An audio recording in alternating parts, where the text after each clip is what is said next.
Mon travail consiste principalement à réactualiser le projet monadologique et donc à poser la question des conditions de la monadologie aujourd'hui. Et je voudrais mettre à l'épreuve la monadologie, ce que j'appellerais la néomonadologie, la mettre à l'épreuve à partir d'une certaine lecture de Deleuze. Alors, je qualifierais l'approche monadologique, ou plus exactement néomonadologique, par un trait fondamental qui pourrait se déployer de différentes manières, mais en tout cas, un des traits fondamentaux, c'est la distinction radicale entre deux régimes d'événementialité qui, bien qu'ils soient tous les deux réels, le sont en des sens distincts. Donc je dirais que la monadologie, c'est une certaine mise en distinction entre deux grands régimes d'événementialité, avec des qualités hétérogènes, pour ne pas dire opposées. Et la monadologie va s'intéresser aux entrelacements et aux relations existantes entre ces deux régimes d'événementialité. Alors, est-ce qu'on peut lire Deleuze à partir d'une distinction entre deux régimes d'événementialité ? Je pense qu'habituellement, les lectures de Deleuze prennent un axe beaucoup plus spinoziste, bergsonien, et qu'on oublie assez souvent. Un livre qui est pourtant pas totalement inintéressant, qui est Le Pli, c'est-à-dire l'influence de Leibniz sur la pensée de Deleuze. Je ne dis pas que cette lecture devrait s'imposer par rapport à une lecture spinoziste ou bergsonienne, mais elle mettrait en évidence un autre type de relation à Deleuze, et dont le programme, à mon avis, était émis notamment dans Logique du sens. Voici ce que Deleuze écrit. Il écrit « Les singularités sont les vrais événements transcendantaux ». Alors ça, déjà, cette première phrase est très intéressante. On s'intéresse souvent à la suite, mais pourtant, cette phrase est importante parce qu'elle suppose implicitement qu'il y a des événements qui ne sont pas des vrais événements transcendantaux. Quand Deleuze dit « les singularités sont les vrais événements transcendantaux », tout d'abord, il veut dire effectivement que les singularités sont des événements, mais qu'elles ont ce statut particulier d'être des événements transcendantaux, c'est-à-dire qu'elles se distinguent d'autres types d'événements qui, eux, ne sont pas transcendantaux. Et Deleuze continue, ce que Ferlinghetti appelle la quatrième personne du singulier. Donc là, je renvoie un petit peu au cadre de ce colloque, puisque la quatrième personne du singulier a souvent été lue comme la question de l'impersonnel. Donc, je continue. Loin que les singularités soient individuelles ou personnelles, elles président à la genèse des individus et des personnes.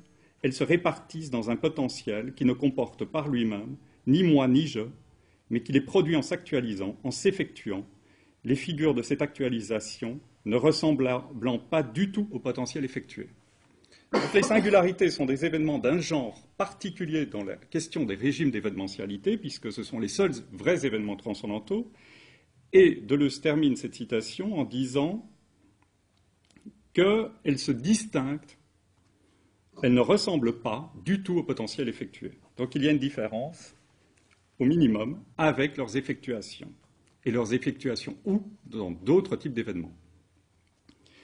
Alors, donc je disais, ce qui me paraît très important ici, c'est la distinction, et c'est ça que je qualifierais comme néomonadologique dans cette lecture, c'est la distinction entre ces deux régimes d'événements.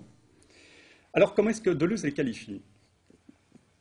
On les confond souvent. On dit souvent, dans les lectures qui sont proposées de Deleuze, on dit les singularités ou les événements, c'est-à-dire des singularités, comme s'il y avait équivalence.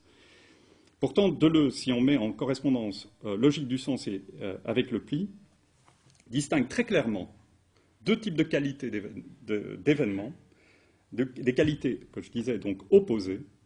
Tout d'abord, des événements d'un genre qu'on appellera spatio-temporel, et il en donne une série d'exemples dans le Pli. Un événement, écrit Deleuze, ce n'est pas seulement un homme est écrasé, la grande pyramide est un événement et sa durée pendant 1 heure, 30 minutes, 5 minutes, et on pourrait même dire un fragment de seconde, un passage de la nature ou un passage de Dieu, une vue de Dieu, sont des événements. Donc tout d'abord, des événements d'un genre qu'on qualifiera de spatio-temporel, c'est-à-dire des événements tels qu'une pyramide, un rocher, un homme, une vie. Et ensuite, des événements d'une toute autre nature, que Deleuze développe à la fois dans le pli et dans la logique du sens, là, ce ne sont plus des passages et des durées. Il écrit pour les caractériser. Ce sont des points de fusion, des points de condensation, d'ébullition, des points de pleurs et de joie, de maladie et de sang, d'espoir et d'angoisse. De telles singularités ne se confondent pourtant ni avec la personnalité de celui qui s'exprime dans un discours, ni avec l'individuation d'un état de choses désigné par une proposition, ni avec la généralité ou l'universalité d'un concept signifié par la figure ou la courbe. Alors vous allez me dire quelle est la différence entre un rocher, une pyramide, un passage de Dieu, 5 minutes, et ce que Deleuze appelle ici des points de fusion et de condensation. Eh bien, c'est que les singularités, une singularité, ce n'est pas la fusion, ce n'est pas la condensation, ce n'est pas l'ébullition, ce n'est pas la pleure et la joie, c'est le point de condensation, c'est-à-dire le point de changement de régime, le point de transformation. Si on réduisait les événements singularités à des choses comme un espoir ou une joie, on commettrait une énorme erreur. C'est un espoir, une joie, une maladie, ce ne sont pas des singularités. Une singularité, c'est le point de fusion ou de condensation, le point de joie ou de tristesse, c'est-à-dire un point de bifurcation. Donc on a un lexique, et comme je vous le disais, qui est quasiment posé, c'est-à-dire pour parler des événements spatio-temporels, Deleuze utilise des expressions comme durée, passage, mouvement, variation. Quand il s'agit de singularité, les mots sont d'un tout autre genre. Ce sont point de bifurcation, brisure d'équilibre, changement d'état. Et Deleuze va parler à ce niveau-là, aussi dans Logique du sens, va développer une expression qui me paraît fondamentale. Il parle de ce qu'il appelle une surface métaphysique des événements. Que toute l'interprétation des événements va se déployer autour d'une surface métaphysique des événements. Ça veut dire quoi? Eh bien, ça veut dire que si on a distingué deux types d'événements, singularité et événement, on peut dire que la surface métaphysique des événements, ce sera la recherche des conditions, c'est-à-dire des singularités engagées dans un événement, et les événements eux-mêmes. C'est-à-dire pour tout événement, il y aurait une surface métaphysique. Un rocher, un concert ce soir, un coup de tonnerre, ce ne sont pas des événements au sens métaphysique, ce sont des événements spatio-temporels. Mais il y a dans tout événement la possibilité de dégager une surface métaphysique, et cette surface métaphysique, c'est ce que Deleuze appelle les vrais événements, c'est-à-dire ces singularités. Alors ça m'intéresse particulièrement parce que j'ai l'impression que dans cette distinction entre deux régimes d'événements, eh bien, on a un projet métaphysique, une construction d'une approche, d'une interprétation métaphysique des événements. On appellera interprétation métaphysique des événements la recherche ou le dégagement d'une surface métaphysique d'un événement donné et non constitué. Donc la question on pourrait dire aussi que ce sont que Deleuze associe cette question-là à la question du transcendantal. Mais on devrait encore préciser à ce niveau-là ce qu'on entend ici par transcendantal. Je le comprendrai pour ma part uniquement comme la construction de cette notion de singularité dans l'approche des événements. Donc ce ne sont pas des conditions d'événementialité, ce sont des réquisites d'interprétation des événements. Alors, donc, l'intérêt de la distinction entre ces deux régimes d'événements va donc être de pouvoir mener une interprétation métaphysique des événements au sens où elle permettra de dégager quelque chose de l'événement d'une nature différente de ce qui est donné dans l'événement. Alors on pourrait émettre plusieurs objections à cette métaphysique des singularités. On pourrait dire tout d'abord qu'elle est contradictoire, c'est-à-dire qu'une métaphysique des singularités serait par nature contradictoire, puisqu'elle supposerait qu'il y ait une possibilité de fondation ou une possibilité de recherche des conditions d'une singularité, alors que par définition, une singularité se soustrairait nécessairement à toute emprise conceptuelle. Deuxième objection, on pourrait dire que la seule définition d'une singularité, c'est une définition purement fonctionnelle. Et un héritage de Deleuze à ce niveau-là, c'est celui de Simondon, dont on considère qu'il lui a apporté la notion de singularité. Pourtant, je ne pense pas qu'on trouve chez Simondon la moindre exploration, la moindre définition de ce qu'est une singularité. Tout ce qu'on trouve chez Simondon, c'est la manière dont les singularités produisent des processus d'individuation, c'est-à-dire leur engagement dans des processus d'individuation. On ne trouve pas vraiment chez Simondon une approche de la notion de singularité en tant que singularité.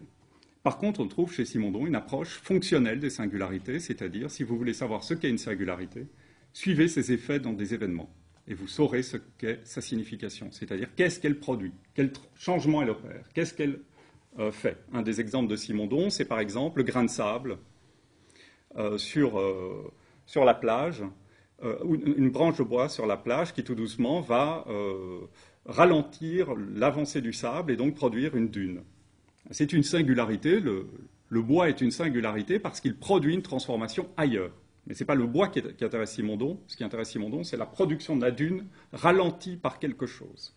Le bois n'est pas une singularité en soi, c'est une singularité dans une rencontre. Troisième objection, on pourrait dire qu'une singularité a nécessairement un statut local, elle est toujours hic et nunc, située quelque part, et que donc toute approche ou toute interprétation métaphysique se contradierait elle-même, puisqu'elle supposerait une approche plus générale de ce statut local. Deleuze le résume dans la méthode de dramatisation. Il écrit à propos des singularités qu'elles sont essentiellement pré-individuelles, non personnelles et surtout aconceptuelles. C'est-à-dire toute théorie des singularités est devant un problème qui est qu'elle serait par nature non conceptuelle. Donc comment faire une métaphysique, c'est-à-dire une approche conceptuelle de quelque chose qui, par définition, est aconceptuel. Bon, alors, tout d'abord, ça pose évidemment la question du statut, des conditions de possibilité d'une métaphysique des singularités.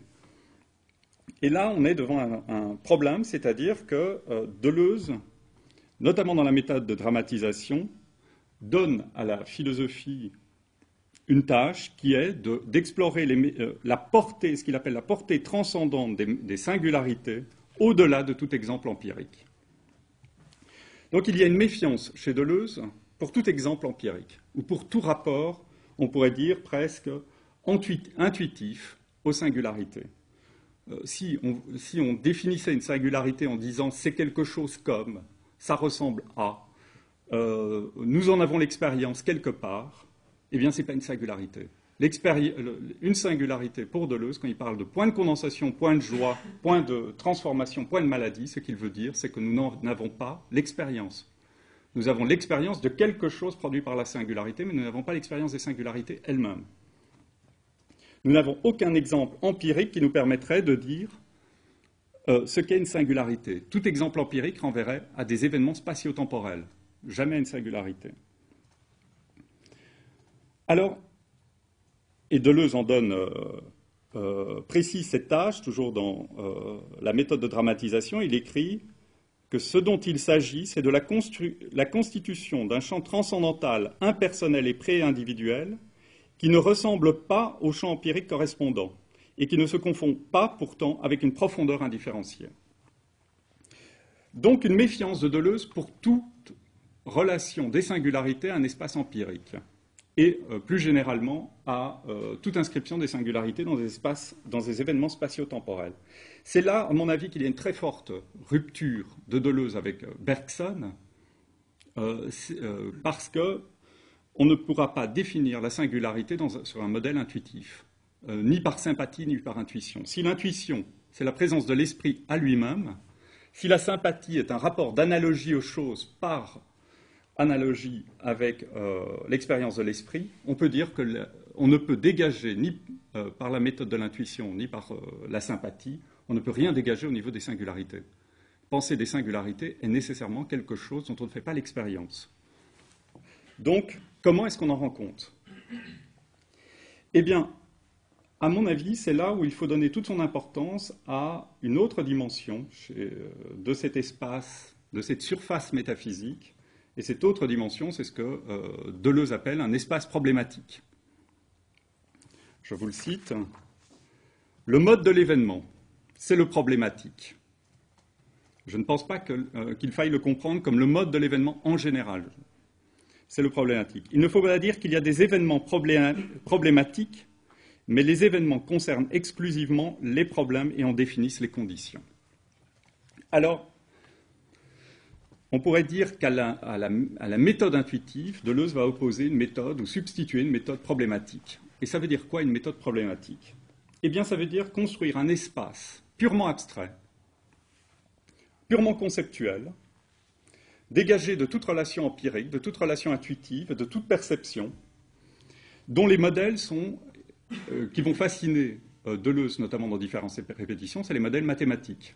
C'est Lautmann, ce sera aussi partiellement Whitehead, c'est-à-dire cette capacité à créer quelque chose dont nous ne faisons pas l'expérience, que nous pouvons simplement imaginer, dont nous pouvons donner des composantes abstraites, purement abstraites, dégagées de toute empirie, mais qui, une fois qu'ils seront posés, permettront de rendre sensible à quelque chose de l'événement dont on ne faisait pas l'expérience avant de l'avoir construit. Et là, c'est intéressant, la discussion avec Patrice tout à l'heure sur est-ce que c'est construit ou est-ce que c'est réel. Je pense que sur cette question de surface métaphysique des événements, on peut dire que c'est d'autant plus réel que c'est d'autant plus construit. C'est-à-dire la surface métaphysique, c'est une pure construction, mais dès le moment où elle est construite, elle devient extrêmement réelle. C'est-à-dire dès le moment où on a dégagé un point de bifurcation, un point de changement d'état, eh bien ce point de changement devient tout aussi réel que les changements d'état qui en seront dépendants. Donc, ce qui intéresse Deleuze dans les mathématiques, ce n'est pas du tout la recherche des modèles, c'est la preuve qu'une approche ou qu'une expérience non perceptive, non intuitive d'une réalité est possible. C'est-à-dire qu'on peut construire totalement quelque chose sans correspondance directe avec une expérience donnée, mais une fois que c'est créé, toute expérience en deviendra, l'exemplifiera en quelque sorte. Donc je récapitulerai en quelque sorte ces conditions de cette surface métaphysique des événements, c'est-à-dire de cette métaphysique des singularités, en disant que tout événement peut être interprété métaphysiquement. Ça veut dire qu'il peut être interprété en dégageant une surface métaphysique, c'est-à-dire une surface de singularité. Deuxièmement, le dégagement de cette surface n'est pas de l'ordre de l'intuition, de la généralisation ou de l'analogie, elle est de l'ordre de la construction. Et là, je pense qu'il faut prendre très au sérieux l'idée d'un constructivisme chez Deleuze, comme l'a montré notamment Pierre dans son interprétation de Deleuze. C'est-à-dire qu'il y a le constructivisme de Deleuze, c'est cette capacité à construire quelque chose, un plan purement abstrait, mais une fois qu'il est posé, deviendra un plan intégré au niveau des événements. Et donc, troisièmement, le traitement de cette singularité dans leur pure abstraction, indépendamment de tout exemple empirique. Alors, ayant dégagé ces conditions d'une métaphysique, du statut de cette métaphysique des singularités, en disant que ce statut est nécessairement problématique, c'est-à-dire abstrait, on peut poser une seconde question, c'est-à-dire qu'est-ce qu'une singularité? Et Deleuze écrit qu'on peut dégager, en gros, deux traitements de ce qu'est une singularité. On peut opérer de deux manières pour essayer de savoir ce que c'est qu'une singularité. On peut tout d'abord, écrit-il, l'envisager dans sa nature. Envisager la singularité dans sa nature. Donc il y a une nature de la singularité, conformément à laquelle elle se prolonge ou s'étend dans une direction déterminée sur une ligne de points ordinaires. Donc on peut traiter d'abord la singularité dans sa nature, c'est-à-dire dans une mise en correspondance avec des points ordinaires. Ensuite, on peut, toujours selon Deleuze, on peut la traiter selon son existence ou sa répartition, ce qu'on pourrait appeler aussi sa topologie. Alors là, il ne s'agirait plus de définir la singularité en soi, mais il s'agirait de suivre la mise en correspondance de véritables systèmes de singularité et de leur engagement dans des processus d'individuation, dans des événements spatio-temporels. Il me semble que l'héritage que fait Deleuze de Simondon est entièrement dans cette deuxième voie, c'est-à-dire une topologie des singularités, comment les singularités sont engagées dans d'autres choses et dont leur signification sera dans les transformations qu'elles opèrent ailleurs, mais que pour comprendre la nature des singularités, c'est-à-dire pour poser la question « qu'est-ce qu'une singularité ?», c'est dans la monadologie qu'il faut en chercher les conditions, c'est-à-dire les composantes. Et j'en dégagerai trois composantes de qu'est-ce qu'une singularité. Deleuze la développe notamment dans le chapitre « Qu'est-ce qu'un événement ?», chapitre du pli. Tout d'abord, une singularité est une activité pure. Première composante, c'est une activité pure. C'est-à-dire, on utilisera des termes du genre brisure d'équilibre, mise en communication de série, point de bifurcation. C'est-à-dire, c'est une activité. La singularité est la définition d'une singularité, c'est quel type de brisure d'équilibre, quel type de mise en communication elle produit. Alors pourquoi j'ai l'impression que le passage par la monadologie est intéressant à ce niveau-là, c'est qu'on peut aussi définir la singularité ou l'activité de la singularité. On peut la définir soit comme un centre expressif. Une singularité, c'est une expression de tout l'univers en un point local. C'est une sorte de contraction de tout l'univers en un point local. Et Deleuze va hériter, pour en rendre compte, d'un terme qui lui vient de Whitehead. On dira que c'est une préhension. Singularité, c'est une activité préhensive de l'univers. Il en donne une série d'exemples, je vous les cite, qui à mon avis sont très parlants, mais techniquement relativement ratés. Je me permets de dire ça. Donc je veux bien qu'on en parle, parce que c'est quelque chose qui ne va pas de soi, mais j'ai l'impression que ce sont des très beaux exemples, mais qui techniquement ne fonctionnent pas bien. Donc, voici comment Deleuze en parle. Toute chose préhende ses antécédents et ses concomitants, et de proche en proche préhende un monde. L'œil est une préhension de la lumière. Les vivants préhendent l'eau, la terre, le carbone et les sels. La pyramide, à tel moment, préhende les soldats de Bonaparte. 40 siècles vous contemplent, et réciproquement. Alors c'est magnifique, 40 siècles vous contemplent. Quand on passe devant une pyramide, on sent la charge d'une histoire, c'est-à-dire on a quand même 40 siècles qui nous contemplent, c'est-à-dire qui nous préhendent. Là je crois aussi qu'il y a un thème qui renvoie très fort au colloque, c'est-à-dire un thème très néoplatonicien. L'appréhension, c'est en gros la contemplation néoplatonicienne, quand Plotin parle de la contemplation. Mais pourquoi je disais qu'ils sont techniquement ratés, ces exemples, c'est qu'ils sont tout d'abord évidemment très parlants. Une préhension, c'est une capture de l'univers en un point local, mais c'est relativement difficile à sauver techniquement parce que tous les exemples que prend Deleuze sont des exemples des événements spatio-temporels. Bonaparte, la pyramide, etc. C'est très difficile de savoir comment tout l'univers est dans un point de la pyramide ou dans la pyramide elle-même. Comment est-ce qu'elle capture tout l'univers. Et donc j'ai l'impression qu'il faut garder ces exemples pour penser ce qu'est une singularité, c'est-à-dire un point local de capture de l'univers. On pourrait dire que la première composante de la singularité pour Deleuze, c'est un point local de capture ou de préhension de l'univers. Deuxième caractéristique d'une singularité, et moi j'ai peut-être beaucoup moins de problèmes avec la notion de sujet que d'autres pourraient avoir liés à d'autres traditions. Je pense qu'on a une capacité ou une possibilité de penser un sujet au niveau des singularités. Les singularités, si on les pense dans les termes leibniziens, c'est-à-dire des monades, ce sont des sujets. Je n'ai pas de difficulté à penser que le sujet, ce sont des sujets, avant tout des sujets qu'on pourrait qualifier des sujets de nature. Pas des sujets anthropologiques, mais des sujets de la nature. Je comprends qu'on puisse, notamment dans une tradition issue de l'anti-humanisme, se questionner la question de la subjectivité. Je pense qu'on a quand même un autre enjeu aujourd'hui qui est peut-être de repenser la question des sujets, mais de sujets non anthropologiques, de sujets de la nature. Alors, une singularité, c'est une sorte de sujet, c'est-à-dire il y a une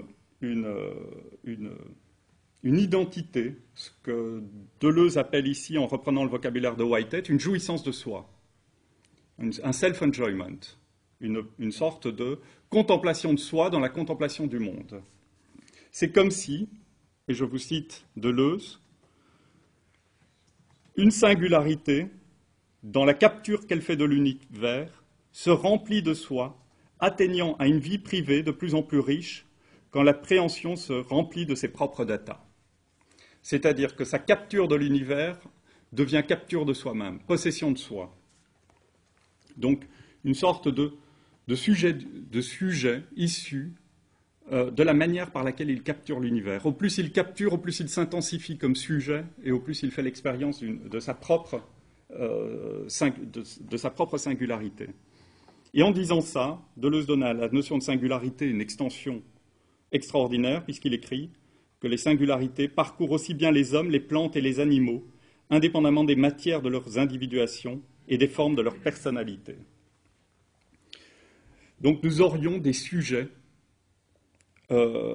si on appelle singularité aussi des sortes de sujets de la nature, on aurait des sujets qui parcourent aussi bien les hommes, les plantes et les animaux. Ensuite, troisième caractéristique de la notion de singularité, et toutes ces caractéristiques, je pense qu'elles sont presque littéralement opposées aux événements spatio-temporels que prend Deleuze. Je vais y revenir. Mais donc la troisième caractéristique, c'est qu'une singularité, l'émergence d'une singularité, la venue à l'existence d'une singularité, n'est ni instantanée ni continue. La notion de singularité s'oppose à l'opposition entre l'instantané et le continu, entre la durée et l'instant. Elle forme plutôt ce que Deleuze appelle des quantas de subjectivité privée. Ce sont des quantas de subjectivité privée. Une singularité, c'est un quantas de subjectivité. C'est un bloc, dans les termes de James et de Whitehead, c'est un bloc de devenir. C'est-à-dire, il y a un début et une fin.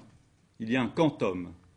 Quelque chose, et dès que ça a eu lieu, dès qu'une singularité a eu lieu, eh bien c'est terminé. Elle ne va pas dire qu'une singularité varie est totalement absurde. Une singularité produit des variations, mais une singularité ne varie pas. Dire qu'une singularité dure, c'est tout aussi absurde. Une singularité produit des durées ou donne lieu à des durées, mais une singularité ne dure pas. Elle forme un quanta d'énergie, un quanta de subjectivité selon Deleuze. Alors ces trois composantes, donc, activité préhensive, ou qu'on pourra dire, il faudrait, là je laisse ça peut-être pour la discussion si ça intéresse quelqu'un, je pense qu'on pourrait dire activité expressive, mais ça voudrait dire que Deleuze reprendrait presque littéralement le projet leibnizien, ce qui n'est pas le cas. Donc je pense que activité préhensive ou activité possessive est une bien meilleure manière de rendre compte de ça. Deuxièmement, jouissance de soi. Troisièmement, bloc de devenir sont les trois composantes de la notion de singularité et qui vont définir cette métaphysique des singularités, c'est-à-dire cette surface métaphysique des événements. Alors, je vous disais quelles sont ces trois caractéristiques opposées aux événements spatio-temporels. Tout d'abord, parce qu'un événement spatio-temporel, pour Deleuze, c'est une durée, une variation. Donc, quand on dit qu'une singularité, c'est instantané, c'est pas un instantané et c'est pas continu, que c'est un bloc, ça s'oppose directement à la notion d'événement spatio-temporel. Deuxièmement, lorsqu'on dit qu'une singularité, c'est un centre expressif ou un centre préhensif de l'univers, on ne peut pas dire d'un événement qu'il préempte ou qu'il intègre tout l'univers selon un certain point de vue. Un événement ne préempte pas tout l'univers. Il peut s'étendre à tout l'univers, mais il ne l'intègre pas comme un point local dans lequel tout l'univers serait donné. Ensuite, il y a bien une sorte d'identité des événements. On peut dire qu'un bloc de marbre, un rocher, une pyramide ont une identité propre, émergente. Mais il serait très difficile de dire qu'il y a une jouissance de soi de la pyramide. On pourrait simplement dire qu'il y a une forme d'identité émergente de la pyramide. Alors, Une fois dégagé cet espace, ces composantes abstraites, c'est-à-dire dégagé de tout exemple empirique des singularités, la dernière question qui se pose, c'est comment relier ces deux régimes d'événementialité? Comment relier des singularités à des événements? Pourquoi dégager cette surface métaphysique des événements? Je vais vous citer un dernier passage du pli qui renvoie, à mon avis, très fort, beaucoup plus clairement à l'objet de cette rencontre, c'est-à-dire à la question de l'impersonnel. Il y a un concert ce soir. C'est l'événement. Des vibrations sonores s'étendent. Des mouvements périodiques parcourent l'étendue avec des harmoniques ou sous-multiples. Les sons ont des propriétés internes, hauteur, intensité, timbre.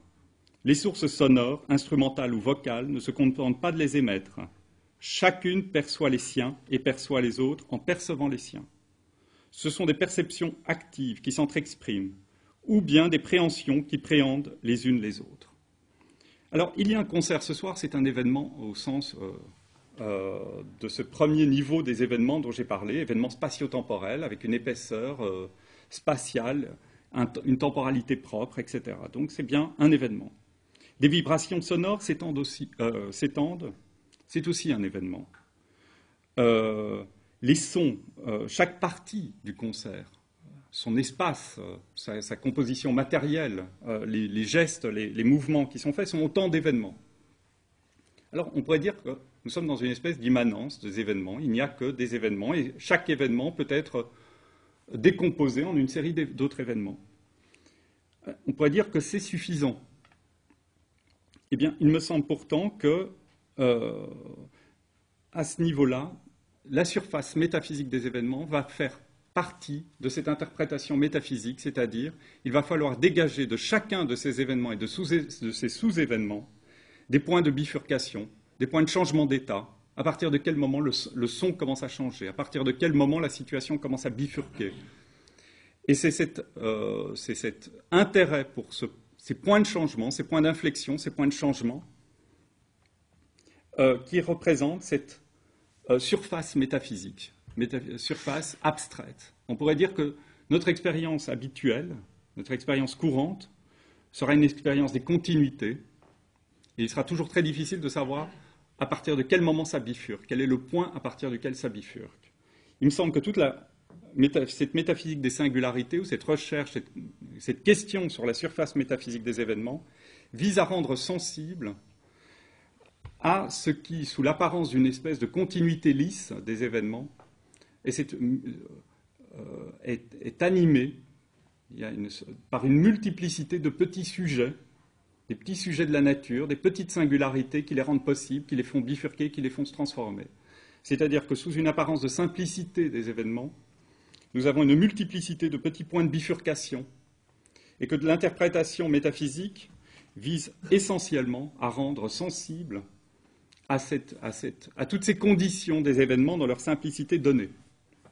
Donc en une sorte de transformation de la perception ou des modèles d'une expérience immédiate des événements. Et il me semble que par là s'établit une rencontre entre, d'une part, un empirisme radical, il y a un concert ce soir, on ne peut que le constater, il n'y a pas à le fonder, on n'a pas à chercher à fonder, à chercher les conditions de l'existence d'un concert. De la même manière, on n'a pas à chercher les conditions de la joie et de la tristesse, mais c'est donné, c'est des expériences du monde ou de la nature. Par contre, nous pouvons introduire des dimensions abstraites et spéculatives qui vont être ces points de bifurcation et ces points d'intérêt pour ces autres événements que sont les singularités. C'est là, il me semble, où l'empirisme rejoint une forme de pensée spéculative ou de métaphysique. Voilà.